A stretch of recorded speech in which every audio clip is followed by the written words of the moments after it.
Amados irmãos, desejo saudar a todos com a paz do Senhor.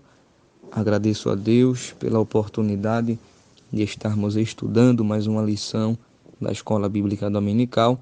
Ao irmão Edgar pela confiança de estarmos comentando mais uma leitura diária, a lição desse trimestre que tem por tema geral a fragilidade humana e a soberania divina, o sofrimento e a restauração de Jó.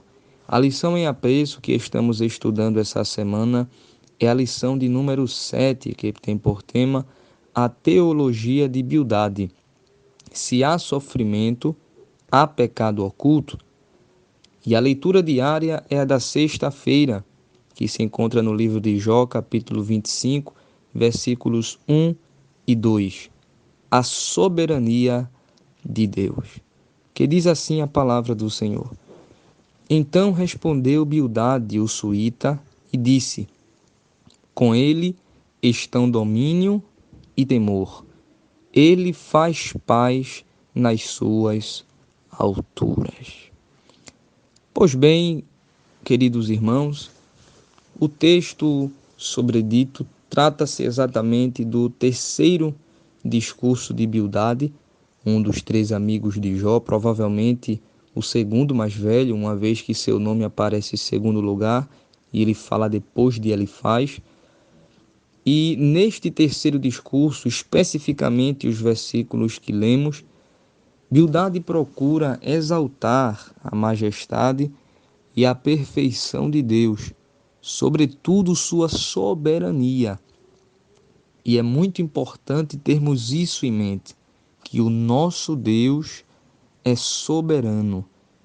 No livro de Deuteronômio, capítulo 10 e o versículo de número 17 diz: pois o Senhor vosso Deus é o Deus dos deuses e o Senhor dos senhores, o Deus grande, poderoso e terrível, que não faz acepção de pessoas, nem aceita recompensa.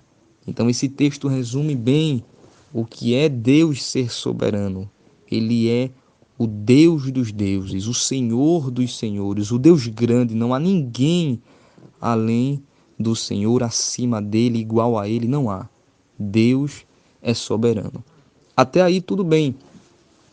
O problema na teologia de Bildade era que, em sua visão, Deus era tão grande, tão santo, tão poderoso, tão soberano, a ponto de virar as costas para a sua criatura, que inclusive Bildade compara com vermes da terra, no capítulo 25 e o versículo de número 6.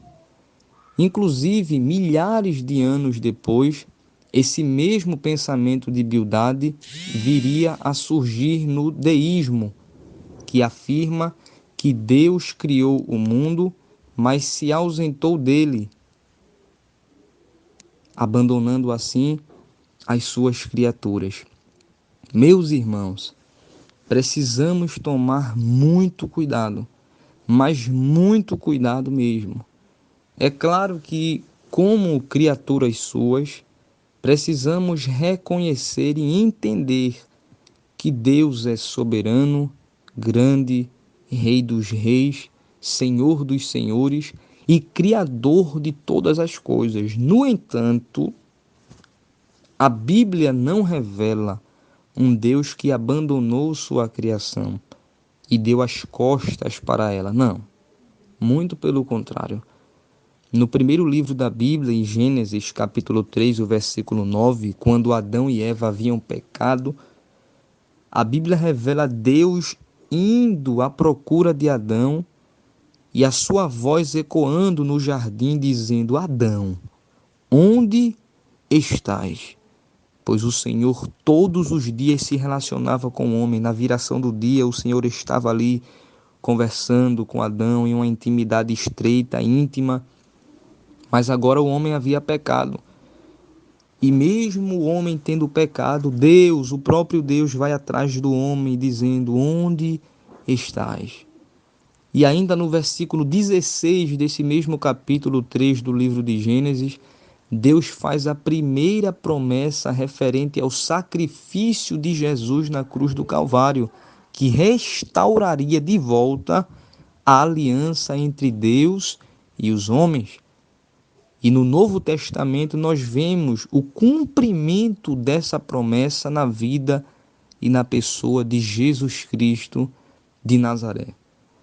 Como, pois, queridos irmãos, poderíamos dizer que Deus abandonou sua criação se por toda a Bíblia Sagrada permeia o desejo do Senhor em se relacionar com o homem? Portanto, meus queridos e amados irmãos, precisamos entender que Deus é soberano, mas que não abandonou sua criação. Muito pelo contrário, o Senhor nosso Deus almeja ter um relacionamento puro e perfeito com o homem. E isso é possível através da ponte que liga Deus ao homem, que se chama Jesus Cristo de Nazaré. É Ele o mediador entre Deus e os homens. É através do sacrifício de Jesus na cruz do Calvário que podemos reatar a aliança que outrora havia sido perdida no Éden e passarmos a desfrutar novamente do relacionamento e da intimidade com o Deus Todo-Poderoso e Criador de todas as coisas. Amém? Que Deus abençoe a todos em nome de Jesus.